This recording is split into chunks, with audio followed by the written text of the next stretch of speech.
Hi, my name is Ann McDonald. For 15 years, I didn't know what happened to my husband or whether he was even alive or dead. I got married in 1960 and had no child. My husband, Jim, was a soft-spoken man who was known by hundreds of people in our town. He worked at a post office for 25 years, and we lived in a small brick house in a suburb of New York City. In 1971, when he was 50 years old, my husband went through a series of strange accidents which were not severe, but since they happened so close to each other that they gave birth to a curious result.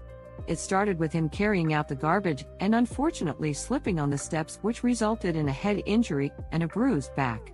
After a few days, while driving, he hit a telephone pole and obtained another head injury by hitting the windshield. The next day, he fell down the stairs and struck his head again. A few days later, he met another accident which resulted in him being hospitalized for 3 days. After recovering, Jim went to pick up my brother's family in a borrowed station wagon on March 29, 1971. After returning the wagon, he wanted to go for a walk since he had a terrible headache and wanted some fresh air.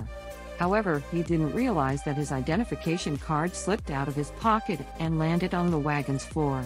It was 10 p.m. and it was a 15-minute walk, so naturally I got worried when the owner of the station wagon told me that he left a long time ago. He always informed if he was ever running late. It was 11:15 p.m. now and I reported him missing. The police waited for 24 hours before they sent out a search party. They looked everywhere, even the morgues, but he was nowhere to be found. The head detective knew Jim and was sure that he wasn't running away from anything or had anything to hide. The only thing he thought made sense was amnesia, as it can be triggered by alcoholism, Alzheimer's disease, and blows to the head. I agreed with him. I prayed for weeks, anxiously waiting and hoping that my husband would be safe, and is in fact a victim of amnesia. I was hopeful that one day I will get my answer. Everything reminded me of him. I would watch TV till late night, staring at the overstuffed hassock, which was Jim's favorite, where he would doze off. I was going through a tough time without him. I had to do multiple jobs to pay my bills, and eventually, in 1977, I became a nursing attendant.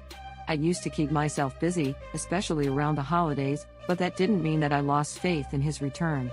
I didn't remove any of his belongings from our house. They were still there as if he never left. So what happened with Jim? That is what I wondered all the time. He did indeed had an episode of amnesia. It was so intense that he remembered nothing of his past and had moved to Philadelphia. He probably took a train and a bus there. Seeing different signs there, he adopted the name James Peter. He never thought about getting help because he didn't know who he was. He had no past and the present was his only reality. He easily got a social security number because they didn't ask for any documents at that time.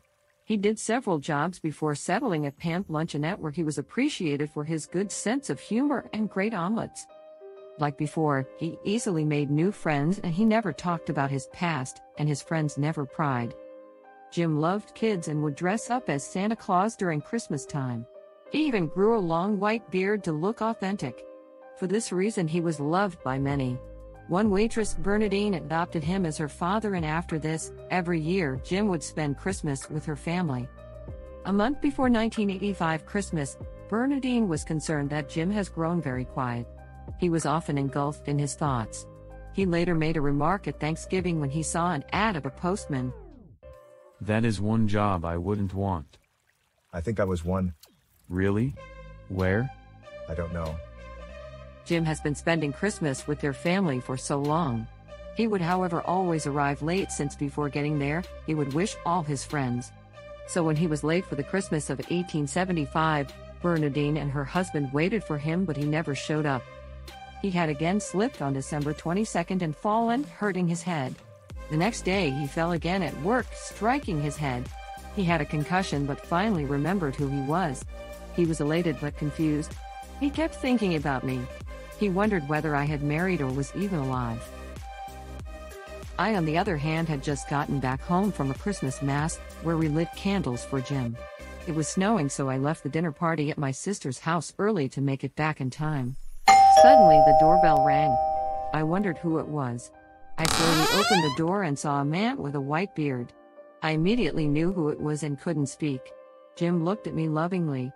He called my name. Hello. Anne. We were both too stunned to hug each other. We started talking. I showed him to his favorite overstuffed hassock. We tried to fill in the gaps and talked to each other for a very long time. He got tired and slept on it, just like old times. My husband was finally home after 15 years.